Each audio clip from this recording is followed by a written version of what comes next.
Tesla protesters set to hold an event tonight, highlighting alleged safety flaws with the company's robotaxis. This as Tesla delays the program's launch, now scheduled to roll out on June 22nd after public rides were scheduled to begin today.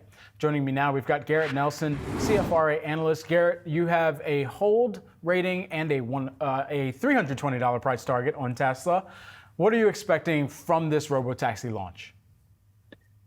Yeah, thanks for having me. We think it's going to be a lot more low-key than the robotaxi day that Tesla held in Los Angeles last October, which was on a Hollywood movie set.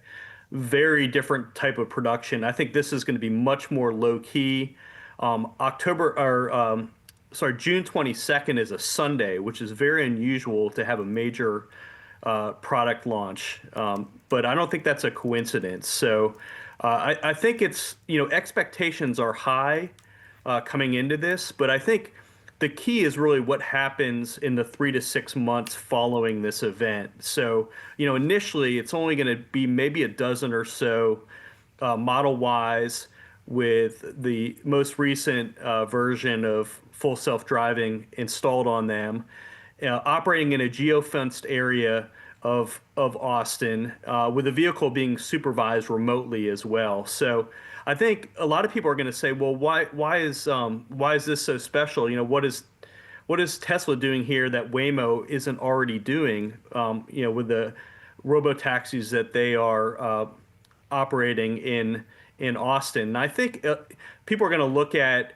the size of the geofenced area. Waymo's is 37 square miles.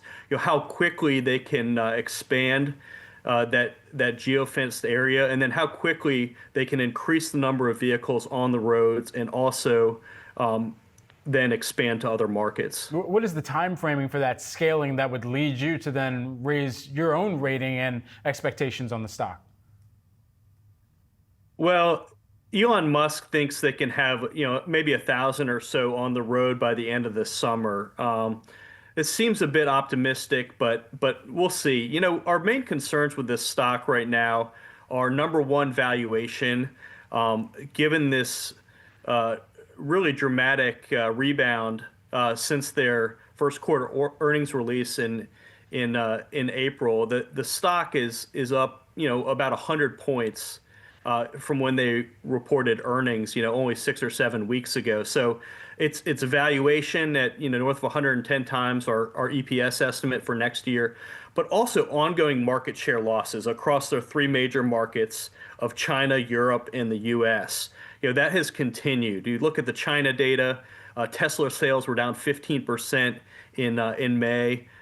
Meanwhile, total EV sales were up 38% in China. So and Europe and U.S. is kind of a similar story. So, the near-term issues really concern us here. We know we're right around the corner from their second quarter deliveries report, which will happen in about 3 weeks. I don't think that's going to be a great release. And so there's some major near-term challenges. And valuation being an issue for us also, in addition to the big beautiful bill in which Tesla will be losing their tax credits not only on EVs but for energy storage and solar products as well. Garrett, my guest host for the hour, Adil Zaman, has a question, and I want to bring him in. Hi, Garrett. So, Garrett, the stock has fallen significantly recently.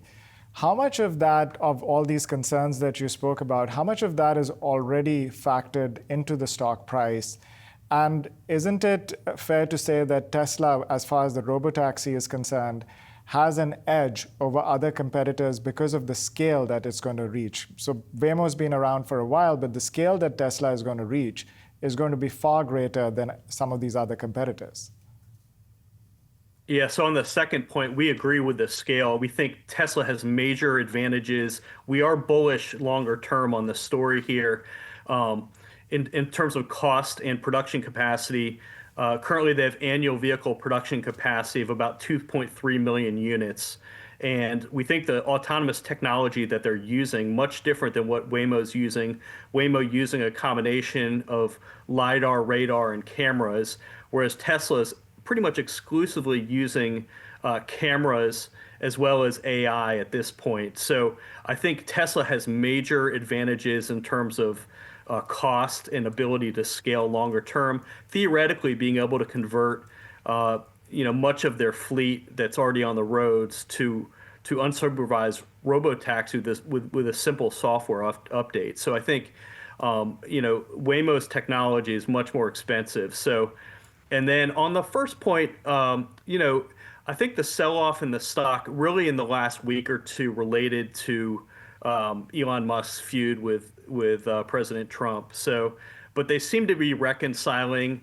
I think there's been a fair amount of damage done to the brand, though, over the last several months, and I think that's directly.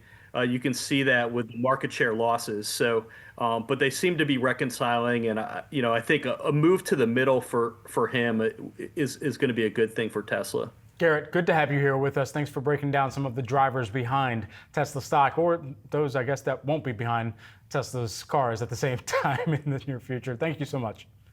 Thank you.